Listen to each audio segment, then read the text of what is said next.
Hi there, my name is Pam. I'm a board game designer and I talk about all things board game design here on this channel. Welcome to part 2 of the ABCs of board game design. If you haven't seen part 1 yet, you can click right here to see board game design related terms that start from A to F. In this video, we're going to start with the letter G. Gamification versus game-based learning. These are terms mainly used in the education and corporate training space. Gamification is using game mechanics like victory points, power-ups, rewards, leaderboards to track someone's progress or performance. You can think about the gold stars you might get in school, or maybe you can unlock different rewards at work. Game-based learning is learning specific skills through games. A lot of games teach different skills, including planning, problem solving, decision making, cooperation and sharing and negotiation, logical thinking and decision making, focus and concentration, and a lot of games teach math very well as well. Some people might think that students are wasting their time playing games at school, but I'm a huge proponent of learning different skills through games. And I would even take it a step further and have kids even design their own games, or employees in corporate training situations. Gen Con. This is arguably the biggest board game convention in the world. It's held in Indianapolis every year, usually in August, and it takes over the entire downtown. It's at a huge convention center, but it also spreads out to a bunch of hotels in the area. It originally started as a smaller gathering at Lake Geneva, and so that's where the Gen Con comes from. So Lake Geneva Convention, Gen Con. I've only attended Gen Con once, and it was, for me, a very overwhelming experience.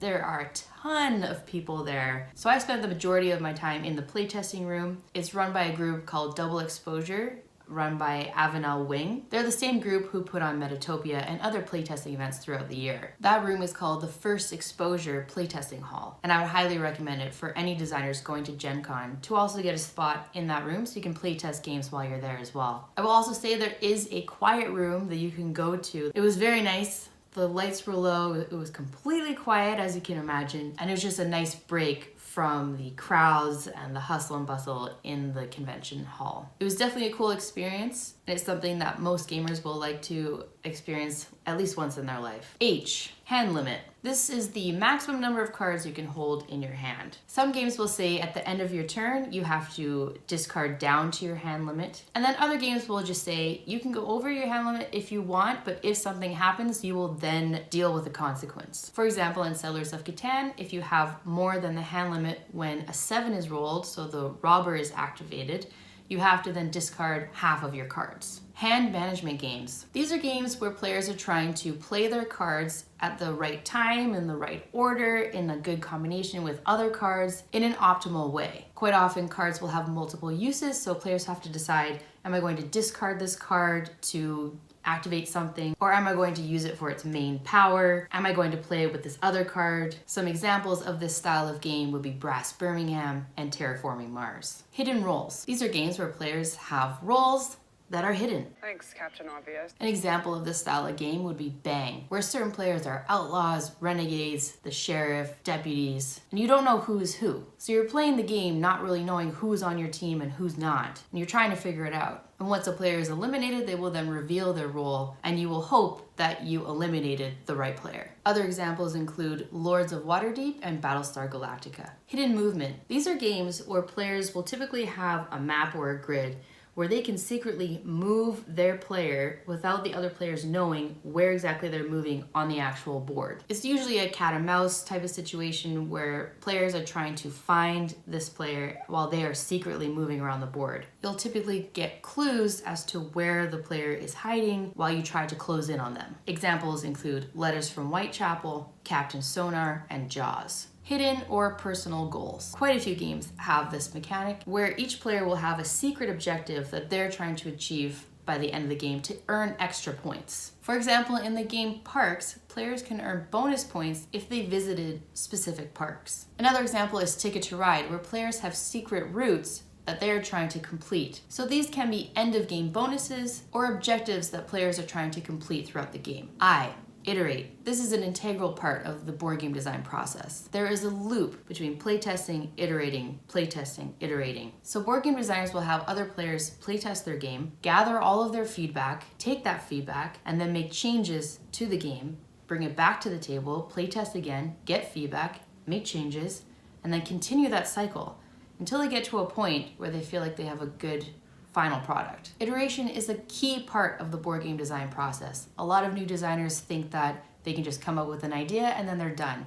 But that really is the start of the design process. And I will say that as the designer, you decide which feedback you're going to implement and which changes you're going to make based off the feedback you've received. IP, short for intellectual property. These are brands that publishers license to use in games, like Marvel, Disney, Star Wars. So if you want to design a game for a particular IP, I would say it would be best if you know that the publisher is actively looking for submissions for that IP, and ideally you would have a relationship with that publisher already. But if you've come up with a great game for a specific IP, I would seek out the publishers that license that IP. There can be several, and either try to contact them directly or find them at a speed pitch event and say, hey, I've developed this game based on an IP I know that you license, and I wanted to show it to you and see what you think. There's also the other side of usually new board game designers worried about the intellectual property of their game that they've come up with. Quite a few designers spend money on patents and copywriting their games because they're worried that other people will steal their ideas. There are a lot of opinions on this topic. I will say that in my opinion, spending money on patents and copyrights isn't worth the money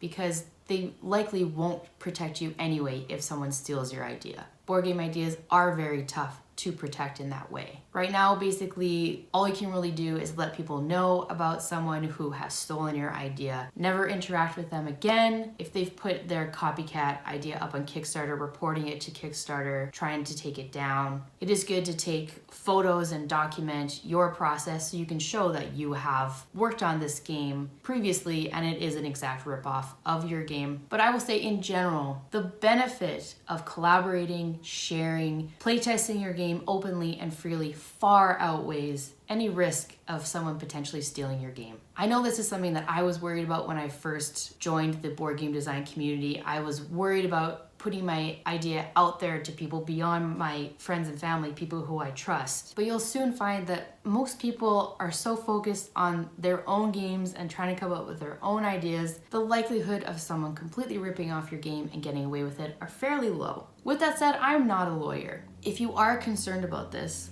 there is a lawyer that I would recommend reaching out to. I've worked with him before. He focuses on the board game and video game space. His name is Zachary Strubeck, and I highly recommend him if this is something that you're concerned about. J, judging games. Quite a few people, when they make the first party game, it's most likely a judging game, meaning people will write an answer and one player will pick their favorite. All I will say about this mechanic has been done to death. A lot of publishers do not want to see any more judging games. There are so many different and more interesting things you can do with party games than just pick a favorite. So I would encourage anyone who is looking to make a party game to think beyond the judging mechanic. K, Kingmaking. This is a situation where a player is put in a position where they can't win the game, but their actions will determine who else will win the game. This could be deciding who to trade with, where to go on the board, which resources to take, and so on. There's a lot of discussion about whether this is a design flaw or player ineptitude.